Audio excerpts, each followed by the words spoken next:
গল্পকুটিরে আপনাদের সকলকে স্বাগত। আজ আমরা শুনব বিভূতিভূষণ বন্দ্যোপাধ্যায় রচিত একটি ছোট গল্প। গল্পের নাম একটি কোঠাবাড়ির ইতিহাস। শুনতে থাকুন আমাদের আজকের গল্পটি।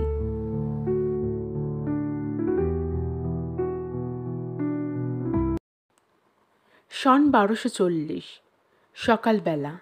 কাল দোল পূর্ণিমা। কালীপদ চৌধুরী ব্যস্ত হইয়া উঠিয়াছেন। খই দই খাইয়া তিনি এখনই রওনা হইবেন।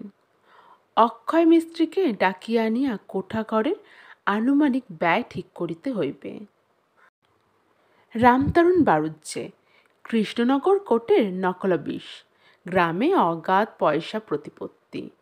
2 পয়সা করিয়াছেন, গোলাপাড়া জমি জমা করিয়াছেন। ছুটিতে রামতরণ বাড়ি আসিয়াছেন। চণ্ডীমণ্ডপে বসিয়া তামাক টানিতেছেন সকালবেলা। কালীপদ চৌধুরীকে দেখিয়া কহিলেন, কোথায় চললে হে? কালীপদ বিনীত সুরে কহিলেন, আজ্ঞে কাকা, অক্ষয় মিস্ত্রিকে একবার ডাকতে যাচ্ছি। রামতরণ অবাক সুরে বললেন, কেন হয়? অক্ষয় মিস্ত্রিকে কি হবে তোমার? কালীপদ আসিয়া বসিলেন চণ্ডীমণ্ডপের দাওয়ায়। তিনি বলিলেন, বাহ, এবারে বেশ গাছটাতে বোল হয়েছে দেখছি। বসন্তের সকাল, একটু একটু ঠান্ডা বাতাস বহিতেছে। আম্রমুকুলের সুমিষ্ট সৌরভে ভরপুর। রামতরণ বলিলেন, আরবারও তো বোল হয়েছিল ভালো, কুয়াশাতে সব ছাই পড়ে গেল। দেখো এবছর কি হয়। বোল তো ভালোই হয়, তবে টিকে থাকে না। তা বসো বাবা এখানে। এই সময় রামতরণের ভাইঝি একটা কাঁসার থালায় চাল ভাজা, নারকেল কোড়া ও খানিকটা গুড় লইয়া আসিয়া বলিল, জ্যাঠামশাই খাবার খান। রামতরণ ব্যস্ত হইয়া বলিলেন, ও শৈলী, এই তোর কালীপদ দাদা এসেছে, বাড়ি গিয়ে তোর জ্যাঠাইমাকে বলগে। কালীপদ বলিলেন, না না কাকা, আমি এইমাত্র খই দই খেয়ে বেরিয়েছি, আবার যেতে হবে সেই পূব পাড়ায়। অক্ষয় মিস্ত্রিকে বাড়ি পাবা দরকার। আমি এখন উঠি। রামতরণ বলিলেন, না না, একটু বসে যাও। 2টি চাল ভাজা খেলে তোমাদের মতন যুবকের অখিদে হবে না। যা শৈলী, নিয়ে আয় তো। ভালো হয়ে উঠে বসো না বাবা, তুমি আজকাল সেই জমিদারি সেরেস্তাতেই কাজ করছো তো? কালীপদ মাথা নেড়ে সম্মতি জানালো। একটু পরে শৈলী আর এক বাটি চাল ভাজা ও গুড় লইয়া আসিয়া কালীপদর সামনে রাখিয়া চলিয়া গেল। যে সময়ের কথা বলিতেছি, তখন পল্লীগ্রামেও অবিবাহিত কিশোরী মেয়ে গ্রামের তরুণ যুবক প্রতিবেশীর সহিত গুরুজনের সম্মুখে কথাবার্তা বলিতে পারিত না। শৈলী মেয়েটি বেশ স্বাস্থ্যবতী, দেখিতে শুনিতেও ভালো, রং ফর্সা। চাহিয়া দেখিয়া ও 2-1টি কথা জিজ্ঞাসা করার ইচ্ছা থাকিল, কালীপদ নিজেকে সামলাইয়া গেলেন। রামতরণ জিজ্ঞাসা করিলেন, তারপর অক্ষয় মিস্ত্রির কাছে কি মনে করে? কালীপদ কহিলেন, 2টো পাকা ঘর করব ভাবছি কাকা। রামতরণ একটু বিস্মিত না হইয়া পারিলেন না। সেদিনের ছেলে কালীপদ, ওর বাবা পয়সা রাখিয়া যায় নাই মৃত্যুকালে। একটি অবিবাহিতা ভগ্নী ও বিধবা মা লইয়া ওর সংসার। আজ প্রায় 8-10 কি তারও বেশি বছর কি করিয়া চালাইতেছে কালীপদ। রামতরণ বাড়ুজ্জে তাহার খবর রাখা আবশ্যক বলে মনে করেন নাই। কিন্তু সেই কালীপদ আজ তাহার পৈতৃক আমলের চৌচালা খড়ের ঘর ছাড়িয়া পাকা বাড়িতে বাস করিবার স্পর্ধা করিতেছে। এত পয়সা ছোড়ার হাতে আসিল কিভাবে? রামতরণ শুধু বলিলেন, হুঁ। কালীপদ বলিল, আচ্ছা কাকা, আপনি কি বলতে পারেন, 2খানা মাত্র ঘর, দরজা জানালা, সামনে একটু রোয়াক, এতে কত খরচ পড়তে পারে? এটা জানতেই যাচ্ছিলাম অক্ষয়ের কাছে। আপনার কাছে আঁচ পেলে আর অত দূর যাইনে। রামতরণ বলিলেন, দাঁড়াও, কাগজ কলম নিয়ে বসতে হচ্ছে। কাগজ কলম আনিয়া হিসেবপত্র জুড়িয়া দেখা গেল 800 টাকার কমে কোনো রকমে একটা ছোট বাড়ি তৈরি হয় না। সব জিনিসের দাম বেশি। 10.5 আনা সিমেন্টের বস্তা, রাজমিস্ত্রির মজুরি 10 আনা, পেটেল মজুরের 4 আনা হইতে 5.5 আনা। রামতরণ ভাবিয়াছিলেন হিসেব দেখিয়া ছোড়ার চলিবুলি ভাঙিয়া যাইবে, কিন্তু দেখা গেল তাহা নয়। এ ছোড়া দমিল না, বরং সে বলিল, 800 টাকা তো, না হয় 100 টাকা এদিক ওদিক হতে পারে। কি বলেন? তাহলে পাঁজি দেখে একটা শুভ দিন দেখে দিন কাকা, কাজটা শুরু করে ফেলা যাক। রামতরণ বলিলেন, তা একদিন দেখো, এখন কোঠা করছ, বড় আনন্দের কথা। তোমাদের উন্নতি দেখলে বড়ই আনন্দ হয় বাবা। আহা, আজ যদি তোমার বাবা বেঁচে থাকতেন। তা সবই ভাগ্য। কালীপদ রামতরণ বাড়ুজ্যের পদধূলি লইয়া বলিলেন, আপনি আশীর্বাদ করুন কাকা, যেন মাকে অন্তত একটা কোঠা ঘরে শোয়াতে পারি। আপনাদের আশীর্বাদ। রামতরণ বলিলেন, হবে বাবা, হবে, হবে বই কি। তবে 1000 টাকা আর ট্যাকে গুজে তারপর কাজে হাত দিও। দেখো যেন অর্ধেক হয়ে পড়ে না থাকে। বড় শক্ত এ কাজ, ছেলে মানুষ কি না, তাই বলছি। কালীপদ বলিল, আজ্ঞে কাকা, আপনার সঙ্গে পরামর্শ করেই সব করব। আমার আর কে আছে আপনাদের 5 জন ছাড়া? কত কষ্টে মানুষ হয়েছি বাবা মারা যাওয়ার পরে, সবই তো জানেন। কোনো দিন খাওয়া জুটেছে, কোনো দিন জোটেনি। ছেঁড়া কাপড় তালি দিয়ে মায়ে পয়ে পড়েছি, দুধ গিয়ের মুখ দেখিনি কোনো দিন। রামতরণ বলিলেন, তাহে তোমার ভগ্নিটি তো প্রায় 11 বছরে পড়ল, আর তো ঘরে রাখা যায় না তাকে। এবার ওর একটা বিয়ের জোগাড় করো। পল্লীগ্রাম জায়গা, লোকে কি বলবে না বলবে। বাড়ি না হয় 2 বছর পরে করো, ভগ্নির বিবাহটি আগে দাও। কালীপদ বলিল, তাও সন্ধান দেখছি কাকা, ও বেলা এসে আপনাকে সব বলবো। আচ্ছা, উঠি তাহলে এখন। কালীপদ চৌধুরী চলিয়া গেল। রামতরণ বাড়ুজ্যের সকালটি মাটি হইয়া গেল। না, আজ আর কোনো কাজ করা চলিবে না। কি কুক্ষণেই যে তিনি চণ্ডীমণ্ডপে তামাক খাইতে বসিয়াছিলেন। রামতরণ বাড়ুজ্যে অনাভাবেও 2-1 বার বাধা দেওয়ার চেষ্টা করিয়াছিলেন। একবার মিস্ত্রিদের কাজ বন্ধ করিবার চেষ্টা করিয়াছিলেন, আর একবার কি একটা যেন করিয়াছিলেন। কিন্তু কালীপদ চৌধুরীর কোঠা বাড়ি তাহাতে বন্ধ থাকে নাই। অবশেষে যেদিন সুন্দর 2 কোঠরি পাকা ঘর নির্মাণ শেষ করিয়া কালীপদ চৌধুরী গৃহপ্রবেশ উপলক্ষে গ্রামের ব্রাহ্মণদের নিমন্ত্রণ করিলেন, বাস্তুপুজো ও সত্যনারায়ণ সিন্নির আয়োজন করিলেন। রামতরণ সেদিন তাহার কর্মস্থলে ছিলেন। বংশের প্রথম কোঠাবাড়ি। কালীপদ চৌধুরীর মা সেই রাত্রিতে এ ঘরে প্রথম শুইলেন। জ্যোৎস্না রাত্রি, বর্ষাকাল। মনে পড়িল এই বর্ষার দিনে খড়ের ঘরে জল পড়িত মটকা দিয়ে। গরিব স্বামীর কখনো সেই দুঃখেও ঘুচোতে পারেন নাই। আজ উপযুক্ত ছেলে সে খড়ের চালার জায়গায় পাকা ঘর তুলিল। আজ যদি তিনি বাঁচিয়া থাকিতেন। জগদম্বা দেবী সে রাত্রে আদৌ ঘুমাতে পারিলেন না। জানালা দরজায় নতুন রং মাখানো হইয়াছে, তাহার গন্ধটা বড়ই উৎকট। একবার সেই গন্ধটা মনে পরম আনন্দ বহন করিয়া আনে। চোখ বুজিয়ে থাকিতে থাকিতে মাঝে মাঝে চোখ খুলিয়া ঘরের চারিধারে চাহিয়া দেখেন, না, পাকা ঘরই বটে।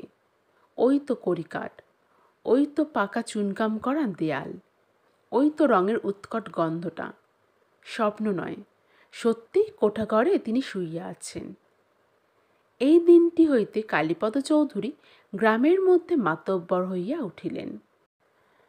রামতরণের প্রতিদ্বন্দ্বী তিনি হইতে চাহেন নাই, কিন্তু গ্রামের লোক সালিসি মীমাংসা ইত্যাদি কার্যে তাহার সাহায্য চাহিতে লাগিল। বারোয়ারির চাঁদা আদায়ে তার ওপর ভার আসিল। ক্রমে কালীপদ চৌধুরীর অবস্থা আরও ভালো হইয়া উঠিল। তিনি কাছারির নায়াবি পদে পাকাপোক্তভাবে বহাল হইয়া সুখ্যাতির সহিত উক্ত কার্য করিতে লাগিলেন। মাহিনা 20 টাকা বটে, কিন্তু রোজগার করিত 60-70 টাকা। বলা বাহুল্য, কালীপদ চৌধুরী গ্রামের মধ্যে অবস্থাপন্ন মাতব্বর গৃহস্থ বলিয়া গণ্য হইতে শুরু করিলেন। বেলপুকুরের মহিমচরণ গাঙ্গুলির কনিষ্ঠা কন্যা হৈমবতীর সঙ্গে কালীপদ চৌধুরীর শুভ বিবাহ নিষ্পন্ন হইল। লক্ষ্মী যখন আসেন, কোন দিক থেকে আসেন বোঝা যায় না। এই বিবাহের পর হইতে কালীপদ চৌধুরীর অবস্থা খুব ভালো হইতে লাগিল। রামতরণ বাড়ুজ্যে বৃদ্ধ হইয়া কার্যে অবসর গ্রহণ করিলেন। নকলাবিষের কাজে পেনশন নাই, তাহার অবস্থা পূর্বাপেক্ষা খারাপ হইয়া পড়িল। তবে একেবারে গরিব হইয়া তিনি কোনোদিনই পড়েন না, কারণ হুঁশিয়ার রামতরণ অনেক জায়গা জমি করিয়া লইয়াছিলেন। বছরের ধান গোলায় মজুদ থাকিত। কালীপদ চৌধুরীর একটি ছেলে ও 3টি মেয়ে। ছেলেটি গ্রাম্য পাঠশালায় পড়িবার পরে কিছুদিন বাড়ি বসিয়া জমিদারি সেরেস্তার কার্য শিখিতেছিল।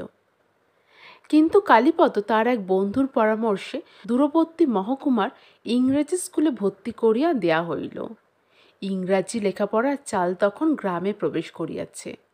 2-3টি ছেলে এন্ট্রান্স পাশও করিয়াছে।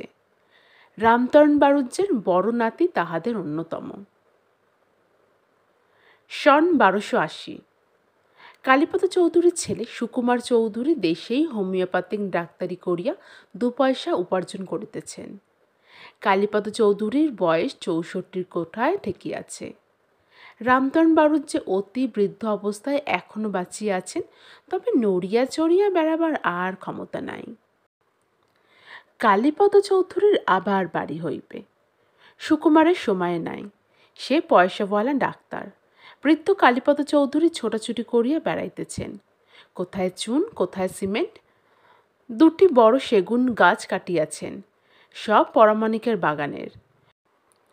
মুর্শিদাবাদ হইতে করাত টানিবার মিস্ত্রি ও ছুতোর মিস্ত্রি আনাইয়া সেই বাগানেই কাঠচেরাই ও দরজা জানালা করিবর্গা ইত্যাদি তৈরি হইতেছে। সুকুমার বাড়ি দোতলা করিবে, পুজোর দালান তৈরি করিবে, পুকুর কাটাইবে। বৃদ্ধের উৎসাহের সীমা নেই। অতিবৃদ্ধ রামতরণ বলিলেন, কে? কালীপদ বলিল, এই কাকা, আমি কালীপদ। রামতরণ বলিলেন, এসো বাবা এসো, কি মনে করে এখানে? কালীপদ বলিলেন, শুনলাম আপনি নাকি কখানা পুরনো কড়ি বিক্রি করিবেন। রামতরণ বলিলেন, কার বাড়ি? কালীপদ বলিল, আজ্ঞে বাড়ি না, কড়ি, ঘরের কড়ি। রামতরণ অবাক হয়ে জিজ্ঞাসা করলেন, কেন? কালীপদ বলিল, সুকুমার বাড়িটা দোতলা করবে, আর বলছে পুজোর দালানটাও করবে সঙ্গে সঙ্গে। মহামায়ার কৃপা সবই, যদি তাকে এবার আনা যায়। আর আমার তো এখন গেলেই হলো। আপনাদের কোলে পিঠে মানুষ হলাম, আমরাই বুড়ো হয়ে গেলাম, এখন ওদের সব। আশীর্বাদ করুন যেন ওরা মানুষ হয়ে বংশের নাম রাখে। রামতরণ বলিলেন, বসো বাবা বসো, সুকুমার হীরের টুকরো ছেলে, তা বাড়ি তো করবেই বই কি, 2 পয়সা রোজগারও করছে। আর আমার ওই বাঁদরগুলো দেখো, মানুষ আর কেউ হলো না। পুরনো কড়ি আছে, নিয়ে যাও, ও আমার সেই পৈতৃক আমলের বাড়ির কড়ি, নিয়ে যেও, দর একটা যা হোক ঠিক করে দেবে। কালীপদ বিদায় লইলে রামতরণ বাড়ুজ্যে দীর্ঘ নিঃশ্বাস ফেলিলেন। খেতে পেত না ওই কালীপদ চৌধুরী। ওর মা লোকের বাড়ি রাঁধুনির কাজ করে ছেলেকে মানুষ করিয়াছিল। তিনি তো সবই জানেন। আজ তাহার ছেলে দোতলা কোঠা তুলিতেছে, আবার পুজোর দালান তুলিয়া দুর্গোৎসব করিবে বলিয়াও শাসাইয়া গেল। সবই অদৃষ্ট। 3 মাসের মধ্যে সুকুমারদের দোতলা বাড়ি হইয়া উঠিল। বিস্তর ছোটাছুটির পরে একখানা মনের মতন বাড়ি তুলিতে সোজা হাঙ্গামা নয়। চুন, সুরকি, ইট, কাঠ জোগাড় করিতে এই 3 মাস পিতা পুত্রের সময় স্নান হয় নাই, সময় আহার হয় নাই। খুব ধুমধাম করিয়া গৃহপ্রবেশ হইল। রামতরণ বাড়ুজ্যে চিড়ে দইয়ের ফলার করিয়া গেলেন। আবার সেই আশ্বিন মাসে সুকুমারদের বাড়ির প্রথম দুর্গাপুজোর খিচুড়ি মাংস খাইলেন, কবির গান শুনিলেন। পরপর এত আঘাত বোধ হয় অতিবৃদ্ধ রামতরণের সহ্য হইল না। সেই অঘ্রাণ শীতকালের প্রথমেই সামান্য 2 দিনের জ্বরে তাহার দেহান্ত ঘটিল। সুকুমার তার পৈতৃক ভিটাতেই দোতলা বাড়ি তৈরি করিয়াছিল। তাহার পিতা প্রথম যৌবনে সর্বপ্রথম যে একতলা ক্ষুদ্র বাড়িটি তোলেন, যে বাড়িটা একসময় রামতরণ বাড়ুজ্যের মনে কত ঈর্ষার সঞ্চার করিয়াছিল, সেই বাড়িটার আদর কমিয়া গেল। দোতলা বাড়ির পেছনে সেটা অনাদৃত অবস্থায় জিনিসপত্র রাখিবার ভাড়ার ঘর এবং দু একজন আশ্রিতা দূরসম্পর্কীয় আত্মীয়দের শয়নঘর হিসেবে ব্যবহৃত হতে লাগিল। হ্যাঁ, কেবল একটি কথা, বাড়িতে সত্যনারায়ণ পূজা ও সিন্নি বিতরণ করা হইলে তাহা ওই পুরনো বাড়িতেই হইয়া থাকে। সুকুমার ডাক্তার হিসেবে বেশ নাম করিল। অনেক দূর হইতে লোকে রোগী দেখাইতে আসে। যাহারা আসে তাহারা একবার ডাক্তারবাবুর নতুন দোতলা বাড়ি দেখিয়া যায়। পুজোর দালান তো গ্রামে মোটে ওই একটি। দুর্গাপুজো ডাক্তার বাড়ি ছাড়া আর কোথায় বা হইবে। সুকুমারের 2 সংসার। প্রথম পক্ষের কোনো সন্তানাদি হয় নাই। দ্বিতীয় পক্ষের স্ত্রীর পরপর 4-5টি ছেলেমেয়ে হইল। লোকে যে অনেক সময় গল্প করে, নিঃসন্তানা প্রথমা স্ত্রী বংশ রক্ষা করিবার জন্য স্বামীর বিবাহের ব্যবস্থা করে। সুকুমারের জীবনে তাহা বাস্তব সত্যে পরিণত হইয়াছিল। সুকুমারের প্রথমা স্ত্রী তরুবালা পরমা সুন্দরী। অনেক খুঁজিয়া পাতিয়া কালীপদ চৌধুরী পুত্রের বিবাহ দিয়েছিলেন। বিবাহের পর 10 বছর কাটিয়া গেল। সন্তান সন্ততি বংশে একটিও আসিল না। সুন্দরী তরুবালার রূপ যেন ফাটিয়া পড়িতেছে। খিড়কিতেই কালীপদ শখ করিয়া পুকুর কাটিয়া ঘাট বাঁধাইয়াছিলেন। পুকুর ঘাটে তরুবালা যখন নামিত তখন ঘাট আলো করে থাকত তার রূপে। একদিন রাত্রে তরুবালা স্বামীকে বলিল, একটা কথা রাখতে হবে তোমাকে। সুকুমার অবাক হয়ে বলেছিল, কি কথা? তরুবালা বলেছিল, তোমাকে আবার বিয়ে করতে হবে। বংশের ছেলেপুলে না হলে কি করে বংশ থাকবে? পয়সা করে যে রোজগার করছো কার জন্য? সুকুমার বলেছিল, একটা কেন, 2-4টে বিয়ে দাও। কথাটা আমি সত্যিই ভেবে দেখিনি। বিয়ে করার দরকার হয়ে পড়েছে বই কি।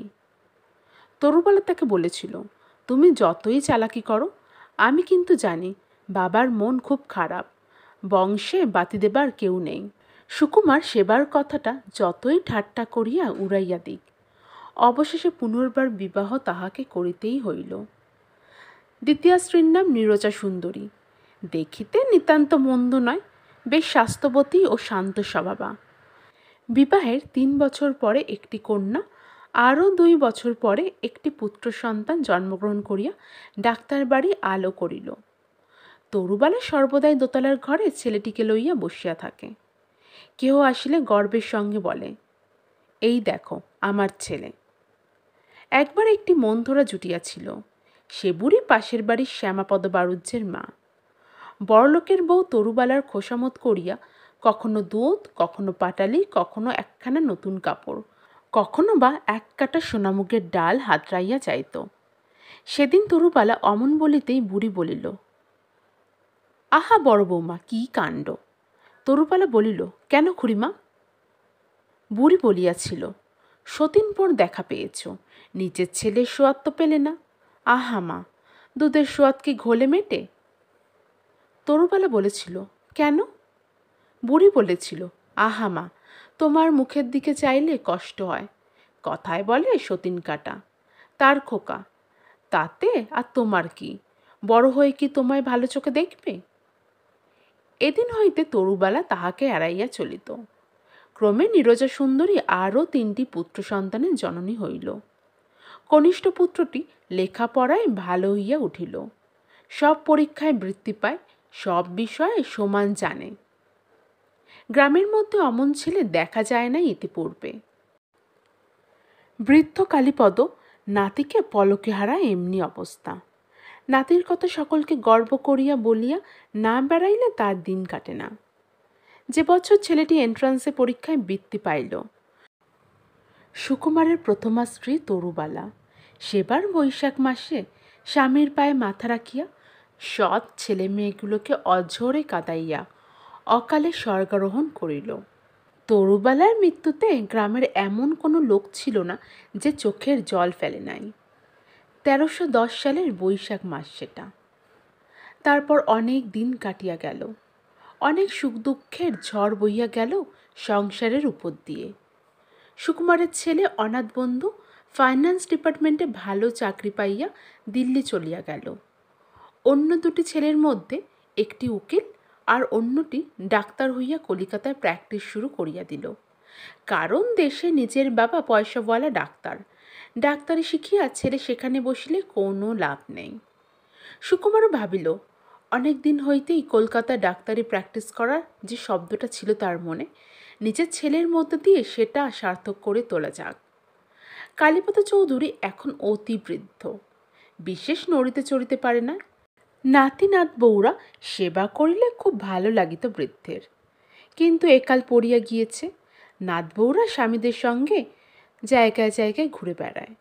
যদি কোনো নাত বউ কখনো আসে গ্রামের বাড়িতে 2-1 সপ্তাহের জন্য, কালীপদ তাহাকে পাইয়া বসেন, কত গল্প তাহার সঙ্গে। সে বেচারিকে কাজ করিতে দেবেন না, তাহার নিজের ছেলেপুলেদের তদারক করিতে দেবেন না। কেবলই বলিবেন, বস দিদি বস, এই শোন, তোর শ্বশুর যখন ছোট ছিল। অর্থাৎ কেবল সুকুমারের গল্প। বৃদ্ধ বলবেন, বুঝলে দিদি, সুকুমার আমার বংশের চুড়ো। তারপর বলেন, আগে এই ভিটেতে কীরকম খড়ের ঘর ছিল, তিনি হাতে সামান্য কিছু জমাইয়া পুরনো কোঠাঘরটি করেন।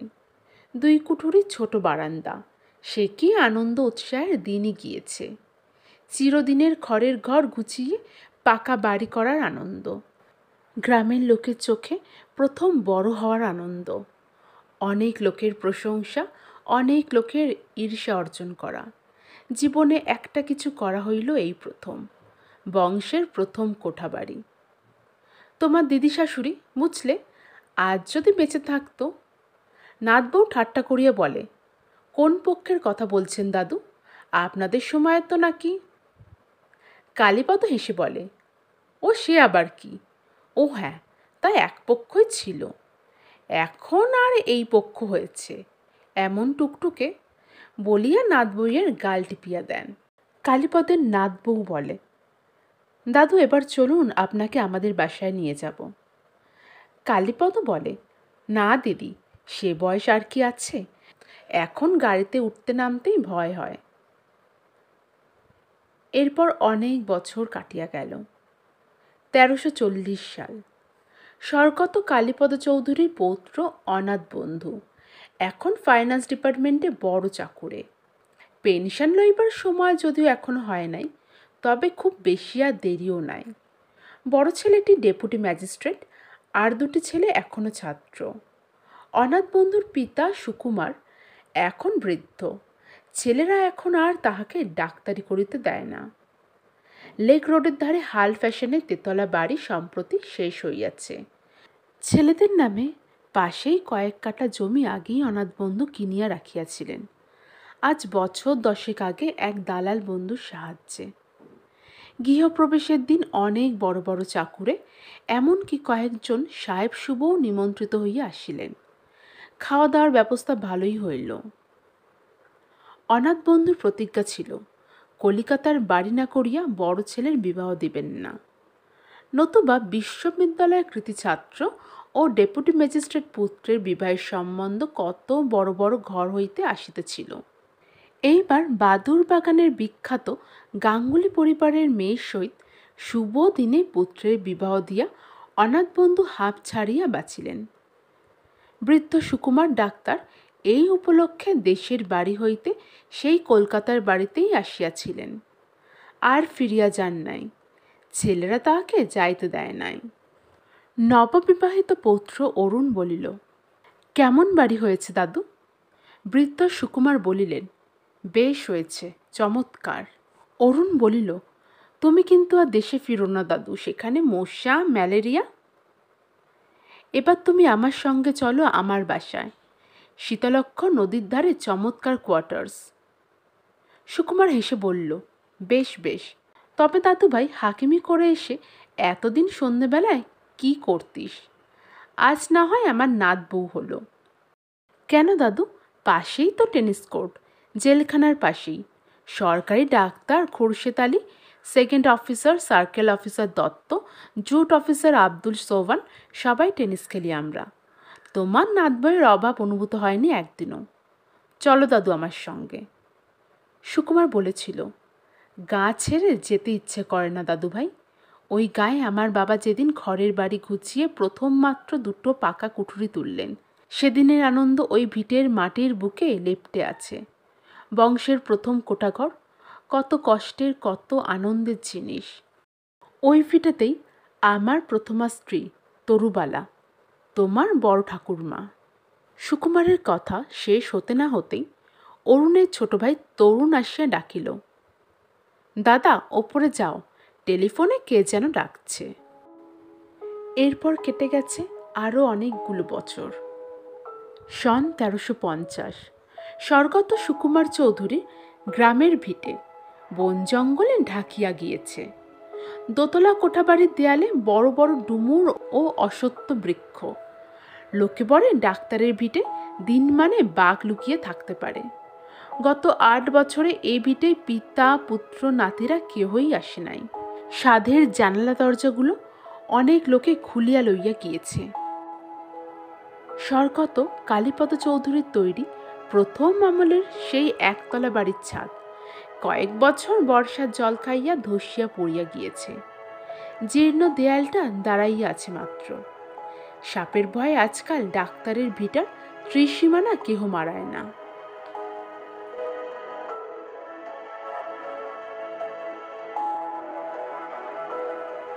আমাদের আজকের গল্প একটি কোঠাবাড়ির ইতিহাস এখানেই সমাপ্ত হলো। নমস্কার।